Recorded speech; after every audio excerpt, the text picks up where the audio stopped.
Hey, so welcome back. Today we're diving into the exciting world of selling digital designs online, and we're going to focus on 10 proven ways in how to do it online. So let's start with number one. So, choosing the right platform really matters. It's where you're going to put all your time, your energy into selling those digital designs.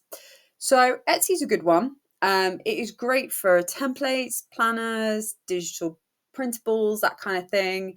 It's got a vibrant community. It's a really good marketplace. So basically, you post stuff on here, and you basically just try and build up your own marketing, build up your SEO. Basically find a way of getting found. Basically, um, the good thing with this is it has a good reputation. Also, the products on here have grown massively. It has become a hub for digital designs. It has slowly grown over the last 10 years, but over the last sort of 2, 3 years, it has exploded. There is so much on here when it comes to digital designs. So it's a great platform to put all your time and your energy in to basically getting some sales. However, if you don't like the idea of that and you have your own social media platforms or an email list, then Gumroad might be a good option for you. It's great for selling directly. So there's no fuss. It's just here's the link, here's my product, mentioning it on social media and sending them directly to the page. Very simple to set up products on here, by the way. Very, very easy, very straightforward. But this is where you get to control your own audience, which might sound very interesting to you. Another marketplace I'm going to mention is Creative Market. This is a bit of a different sort of style compared to Etsy. On here, you will find a lot more digital focused designs, fonts, illustrations, mockups. So this is very digitally focused than Etsy is. But it is a good option if you are interested in selling those types of things. So it's worth having a look what's currently on this one as well to see if there's anything that you're doing that you can put on here.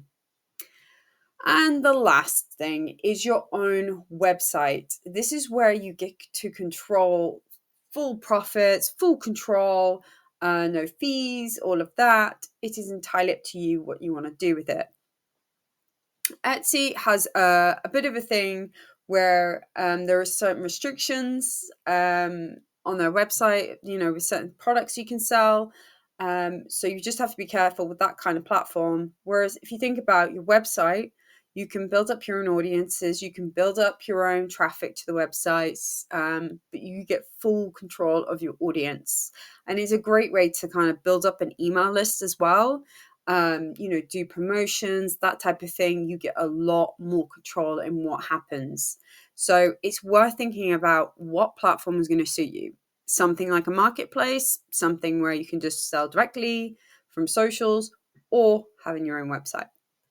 So number two is knowing your audience. This is a bit of a one where it makes sense to do it. People forget about their audience. They just sell, and they're not really speaking to their ideal audience. So what you need to be thinking when it comes to your audience is, who are they? Are they small business owners, teachers, influencers? What do they need help with? You need to be thinking about speaking their language when it comes to selling digital designs. You need to be speaking to the heart of an issue. For like teachers, for example, if you're selling them, you've got these really good kits, like number kits, that kind of thing. You need to be thinking, what would a teacher think? What would a teacher search for? What would a teacher need this for? That's what you've kind of got to think about. So it's all great setting up a shop and putting it on a marketplace, but if you don't know who you're speaking to, it can kind of get lost in translation. It's just kind of like thrown out there, and it doesn't really speak to anyone. It just speaks to too many people, if you know what I mean. Whereas if you get to the heart of who it's for, think about your socials and those emails and everything else connected to it, the language in the description. It will, resonate with people, and people are like, yes, okay, that's what I want. So have a think about who your audience is. Number three, create what sells. So there are so many things that you can sell, but what really matters is things that actually sell at the minute, that are trending, that are useful. Think about what they're going to use this for. The best thing to do when it comes to understanding what things to sell is to look at current trends and have a look, when you type in the search bar, what appears instantly. Or have a look at people's profiles and see, oh, actually on Etsy, this person sells this many planners, they get great reviews. Okay, I'll do that. So, and then you need to be thinking about that person and going, right, what can I do that's better? What can I do that makes my products stand out better than their products? So, think about things like printable planners and trackers. Canva templates are massive at the minute. Social media kits are huge. Wedding invites, business cards. Wedding invites is an interesting one because people are now doing a lot of DIY when it comes to their weddings. They're looking to cut back money. So that is solving a problem by, giving people the resources to do their own wedding invites. Same with social media kits. People don't have the time to do it. Here you go, have all these social media stuff. Here's everything that you need. Now you can go off and do what you want to do. So these things sell really, really well currently at the minute, but that will change. So you kind of need to be keeping on top of what is currently trending, what is solving a problem for people right now, because that will absolutely influence in what you're creating and getting those sales as well. Number four is optimizing your listings for SEO. So I'm actually just showing you examples from Etsy, by the way. Just as an example, so making sure that you use keywords in titles and tags in the description as well. Making sure all of your images have alt text as well, so that people can find them and search for them. This really, really matters, SEO. So if currently you have an Etsy store, a website, or anything like that, you've already got products built, have a look at the SEO. And what I will say is there are so many tools out there that you can research and find out what keywords are trending, which ones are doing really well, so that you can update those descriptions, because they will really matter. Honestly, we really make an impact in getting found better. So have a look at that. That's a proven way to sell your digital designs. People can find you, great. That is exactly what you want. Without it, your products aren't going to get found as easily, to be honest. So have a think. Search online for SEO tools, and there's loads of free ones, and trial, see which ones work for you. But it will definitely impact your sales. Number five, offer bundles. I love this one. This is one that I offer because I think this is a fantastic option. It's become a big thing to give people value for their money. So these are some examples I got off Etsy. Basically like certain kits, things coming with 3 or 4 guides, some coming with Excel sheets with the extra bits here and there. You can upsell different things. If you buy this, then you can get this half price. But the focus is to save time for your customers. And it's good because if someone's buying, say, for example, about a marketing guide, they're more than likely going to be interested in other additional marketing guides that will help them as well. But bundles are a great thing to kind of get involved in. They're really easy to set up. But yeah, have a think about if you can bundle some of the things that you're doing into sort of a product. Because when people see value of things, they will more likely buy it, especially if they say, oh, you get 5 guides for only this amount of money. People are more accepting of that. Number 6 is building a strong brand. This is really important. This one gets so overlooked all the time. You should be focusing on building a brand. So that's including consistent colors, fonts, tones, all over your materials, your socials, everything, because it just matters. People, will start to notice that, oh, that logo, I recognize that from something else, or the colors are very consistent across socials. It builds up this professional perception of your brand. So when people go on it, they go, oh, well, everything's consistent. When you're scrolling through, you're like, oh wow, look at all this. If something is a bit jagged, there's like spammy looking posts, and then there's like this disconnect with stuff, people are really put off by it. When it comes to your shop front, for example, if you do use Etsy, always include a banner, include some personality, about your brand, professional logo as well. If you've got the same with the website, keep it the same throughout, but, match everything. Everything should have a similar style so that people can recognize you as a brand. And it does get overlooked a lot. The next thing, let's talk about professional mockups. So when you're trying to make your product relatable, tangible to your audience, lifestyle images are the key. They allow potential buyers to see your product in action, which will boost their interest. When they see it like in a mock-up, they go, ooh, yeah, I can picture myself doing that.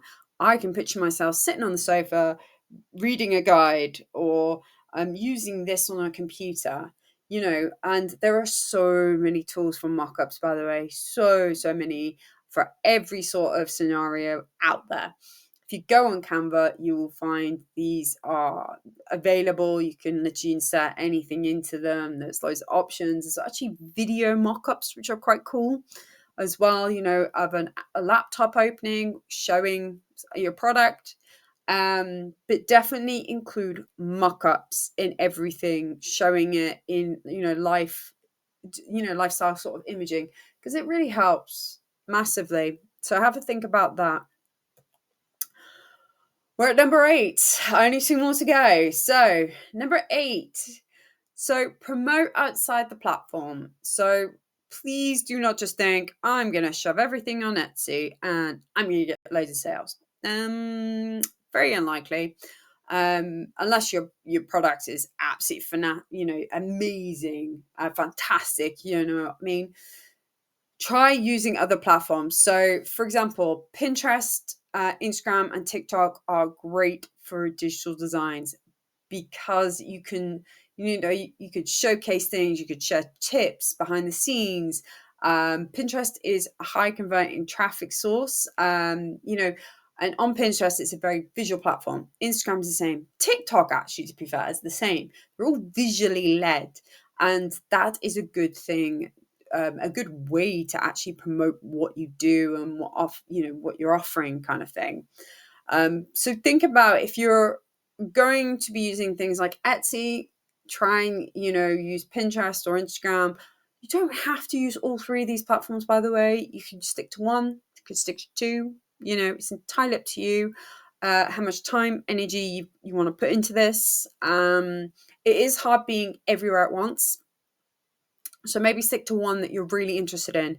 So if you are so interested in Pinterest, stick to Pinterest. Do loads of pins, keep a consistent schedule, all pointing to your products, because it will build up that traffic, it will build up that recognition, and before you know it, you'll start making sales. Number 9 is a very interesting one.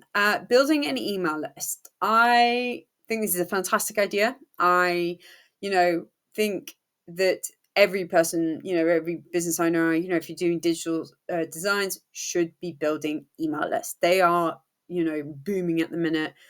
People just get a bit fed up of social media. So if you're one of those people, by any chance, build an email list. And the ways to do this is quite interesting. So a lot of people offer freebies. So relating, like templates, checklists, mini guides, relating to what it is that you kind of predominantly sell. So if you're selling something like marketing guides or something, then your templates could be something focused on that, or a checklist. And basically, what you're doing from here is you're pulling these people in that are interested in your freebie, and then they're going into an email list. And then what you're going to do is you're going to automate that list and start talking about some, really useful, inspiring tips, special offers, and you're going to create that welcome series from that list. And then before you know it, your traffic will probably grow quicker from doing an email list than it will do on a social media platform. Because with an email list, you're giving them nuggets of information. They're interested. When they signed up because they were interested in the offer, that freebie. So they're already showing they're interested in something. And then all you're doing is you're kind of like sliding them through to your offers, what you have to give them. And they're more than likely going to buy from you that way than they are on social. You could do a lot with emails as well. You could do limited time offers, launches. You could do a lot of storytelling. There's so much you can do with emails. But the great thing is your audience as well. So you can lead your audience wherever you want in their journey. But you could provide so many different things to keep them inspired, and build up that kind of trust and that loyalty, which can be lacking with social sometimes. But yeah, give it a go. Offer freebies. Paid ads as well is a great way to get your freebies out on, say, Facebook or Instagram, just to build up that list a little bit quicker. A lot of people do paid ads. You don't need to spend a fortune, by the way. I've done a paid ad recently, and 20 quid, I think it was, I spent, and I've got about 50 to 60 people on my list now.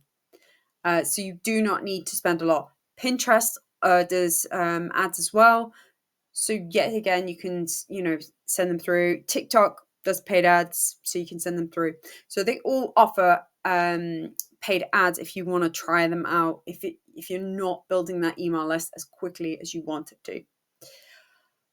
And I'm going to soon stop talking for you all. Last one is a really important one.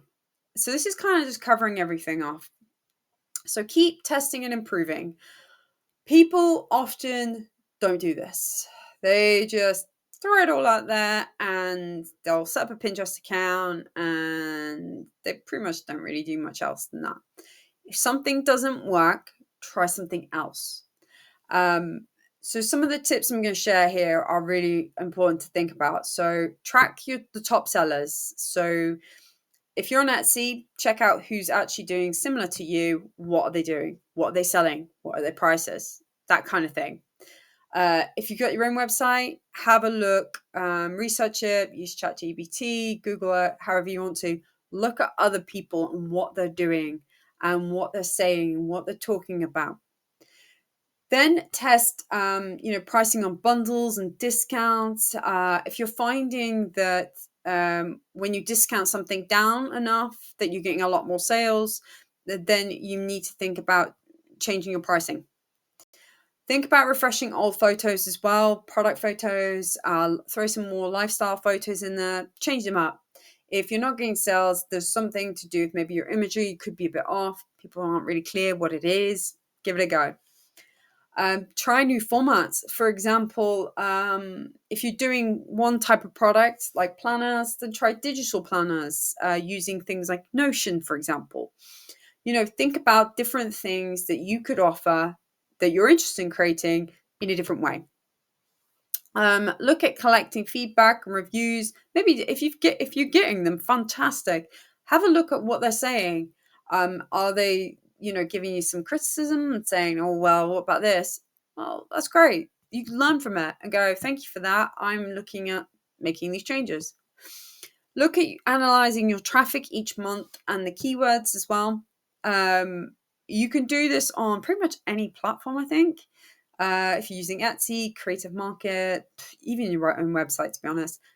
Analyze traffic. Where's it coming from? What age group is it? Sometimes you can find that out as well. You can even find out from your freebies as well. Whoever signs up to those freebies, get the traffic from that. Like, how did they find out about it? all of this information every month, have a look at it and go, well, they're coming from this source instead of this source. Well, I'm going to change your focus then. And finally, leverage seasonal and niche trends. People forget about this point. On Etsy, change some of the tags to Christmas gift or something. Change things around. There's no harm in trying and testing things out when it comes to selling digital designs. The more you test, the more you find out what works and what doesn't, especially for yourself. If you're starting out, you're brand new, it's worth doing. So try all of these, write these all down, screenshot this, however you want to do it, and get testing and improving on what it is that you're doing. If things don't work or nothing shifts after a month, try something new, something different. It doesn't hurt to try things and see what is actually working. So that is me. That is it. 10 strategies to help you sell digital designs and, grow your income. And I really, really hope you've taken a lot from this. Subscribe to my channel, and I will be sharing so many more useful tips when it comes to digital designs, digital products, platforms that you can use like Etsy, PayHip. I've got loads of videos coming out. Currently, I've got some amazing ones there as well at the minute on my channel. But like and subscribe me.